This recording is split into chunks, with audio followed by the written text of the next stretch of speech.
Cosa penso di Omega Moonwatch, lo Speedmaster Professional, insomma?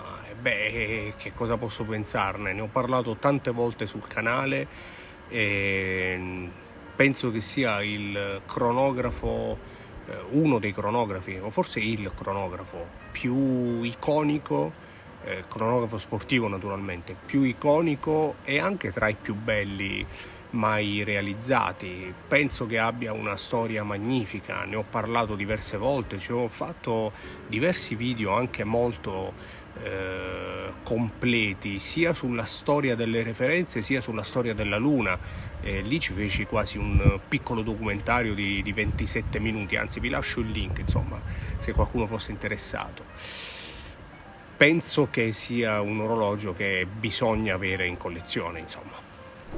Aggiungo anche però che non è l'orologio perfetto, purtroppo, perché qualche piccolo difetto almeno per me ce l'ha. Innanzitutto è un po' troppo grande, anche rispetto al calibro. Potrebbe essere un orologio molto più piccolo. Le prime referenze erano da 39 mm. 42 mm sono veramente tanti. È chiaro che negli anni 70 nasceva come un orologio strumento, nasce molto prima, però ecco, negli anni 70 diventa un orologio strumento che deve essere altamente leggibile, quindi comprendo anche che le dimensioni siano dovute anche a questo fattore. È un orologio manuale, per tanti un pregio. A me piace molto l'orologio automatico, di quelli che si mettono al polso e che ci si dimentica di avere. Non è granché impermeabile, bisogna stare attenti. Insomma, non è l'orologio perfetto, però che fascino che ha. Hai già visto i nuovi orologi di Louis Erhard? Li ho già visti e ancora una volta sono bellissimi, mi piacciono molto, li vedrò dal vivo, spero molto presto, da Mario Mossa, che è concessionario a Bari. Hanno dei quadranti veramente bellissimi, poi con la solita firma di Louis Erhard, soprattutto nella cassa. Però ecco, a un prezzo piccolo come sempre riescono a distinguersi fortemente rispetto a tutti gli altri. Poi ci sta anche il fatto che siano praticamente sempre delle piccole produzioni, delle piccole edizioni limitate, che insomma non fa mai male, soprattutto non tanto nel senso economico ma nel senso di esclusività, no? Cioè è uno di quegli orologi che sapete difficilmente vedrete al polso di qualche appassionato. Mi sono piaciuti molto. Cosa ne pensi degli orologi di Lucien Rochard? Cosa ne penso? Penso che abbiano un nome accattivante, ma che siano i soliti orologi da centro commerciale con all'interno un movimento cinese da 2 soldi e che vengono venduti a 100 volte il loro valore nei centri commerciali. Sono degli orologi fashion, insomma, degli accessori che ritengo anche discutibili da un punto di vista estetico. Tra l'altro con 200 o 300 euro si possono acquistare dei vintage, alcune volte in oro o comunque placcati in oro, che hanno comunque grande fascino e buona eleganza. Questi orologi un po' di latta, un po' fashion, che si vedono nei centri commerciali, secondo me non ci si fa una gran figura al polso, ecco.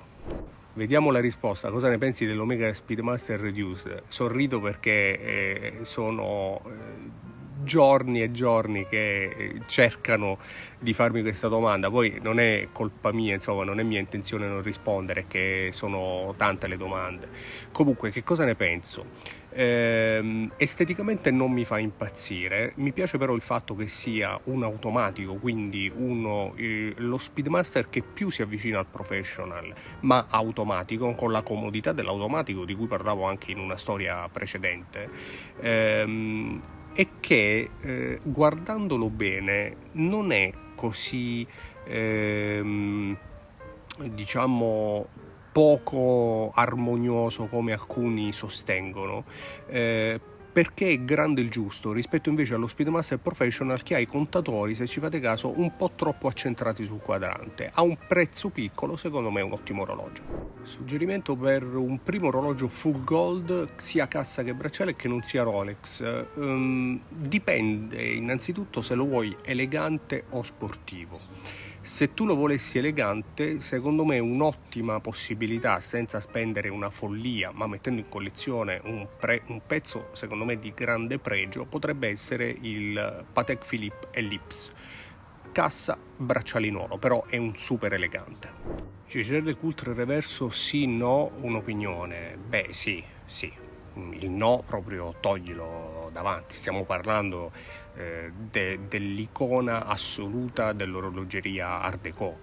Il reverso è pura storia, il reverso dovrebbe essere in una collezione e io non l'ho ancora avuto, quindi è una critica anche a me stesso, a prescindere da tutto il resto. È un grande è un'icona, insomma, è come parlare del Cartier Tank, anche lì in tanti potrebbero non capirlo, potrebbero non usarlo, ma è un'icona a prescindere da tutto. In più, a differenza del Tank, che molto spesso monta dei movimenti discutibili anche al quarzo, il reverso di casa Jaeger LeCoultre è tecnicamente anche un orologio di grande pregio, insomma, quindi sì.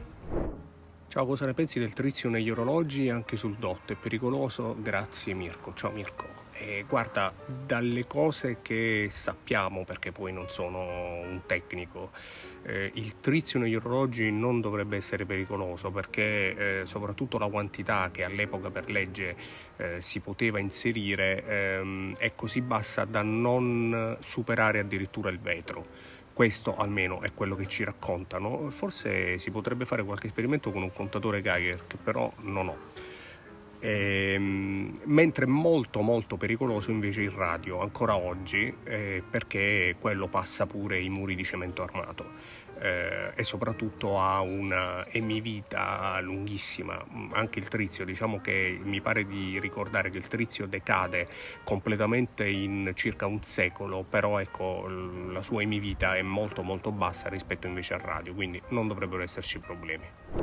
Un orologio per tutto sui 2.000, massimo 3.000 euro, tendente all'elegante.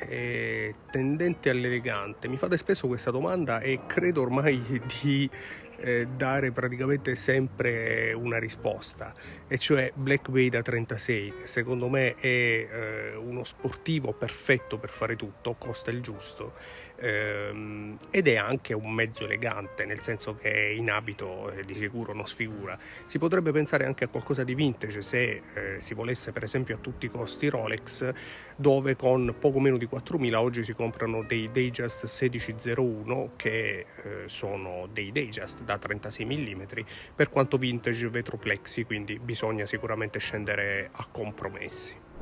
Non parli mai di Seiko, non ti piace molto come brand. È vero. C'è una spiegazione però. Seiko normalmente fa orologi abbastanza economici, o almeno è nota per orologi abbastanza economici, che da appassionato e collezionista di orologeria non mi sono mai interessati granché, nel senso che sono ottimi orologi per leggere l'ora, però non sono oggetti da collezione, per quanto ci sia chi colleziona Seiko anche economici, ma è un altro discorso, non rientrano nei miei gusti. Da ultimo però mi sono avvicinato a Grand Seiko, che invece è un brand secondo me magnifico, stratosferico. Sto approfondendo e non vedo l'ora di approfondire, quindi di sicuro parlerò di Grand Seiko più spesso. Cosa ne penso? Mi fate spesso questa domanda e ogni volta rispondo che non ne ho ancora avuto uno e non ho ancora avuto modo di provarli per bene, ma mi interessa molto, lo trovo un marchio molto interessante e molto anche concreto. Prezzi bassi per calibri di manifattura, design per la maggior parte minimal in stile Bauhaus, ma anche design nuovi, freschi, colorati, come per esempio i Club o i Neomatic. Vi posso anticipare che a breve finalmente avrò la possibilità di provarne qualcuno e di parlarvene più approfonditamente. Secondo Rolex da affiancare accanto al sub con data, che cosa metteresti? Credo che vada bene qualsiasi Rolex, pian piano ne puoi aggiungere diversi. Probabilmente accanto a un sub ci vedrei bene un Daytona, ma ci sta bene un GMT, uno Yachtmaster, un Datejust. insomma, credo proprio che vada bene qualsiasi altro. Mi piace di più con bracciale oppure con cinturino in cuoio, ma credo che siano due ottime alternative. Il cinturino in cuoio lo rende forse più sportivo, più pilot. Però il bracciale in acciaio secondo me lo rende completo, anche da utilizzare in acqua con attenzione, a corona e fondello a vite. Calamai lo testa fino a 7 bar, secondo me è tranquillamente un 200 metri, ma non ditelo in giro. Però ha i tasti cronografici che non vanno premuti in acqua, insomma ci vuole un po' di attenzione, però ecco, secondo me lo rende completo, lo rende un po' più prezioso, se così vogliamo, lo rende anche più sottile, perché va a dissimulare completamente l'altezza della cassa che si vede invece attraverso il cinturino, rendendolo secondo me più armonioso. Dai, entrambi comunque. Anche tu non vedi l'ora che arrivi l'HTT dollarone? Beh, è da un po' che lo aspettiamo. Io ho provato i prototipi al polso, mi sono piaciuti molto, è la nostra prima esperienza con un'edizione limitata, è qualcosa che abbiamo fatto insieme, che mi coinvolge me, coinvolge Rosario, coinvolge sicuramente anche tanti di quelli che seguono il canale e che sono magari nella chat Telegram, quindi sì. Non vedo l'ora che arrivi e di mettere finalmente al polso questo orologio che abbiamo tanto sofferto per avere. Manca ancora poco, dai, abbastanza poco.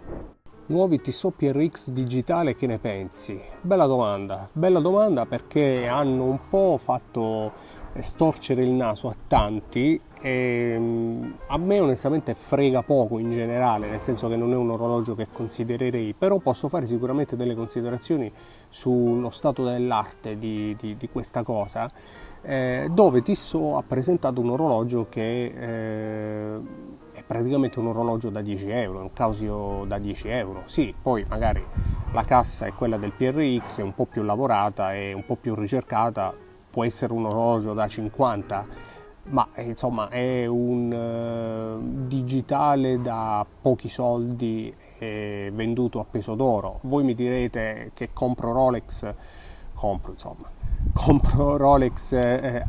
venduto acciaio come oro.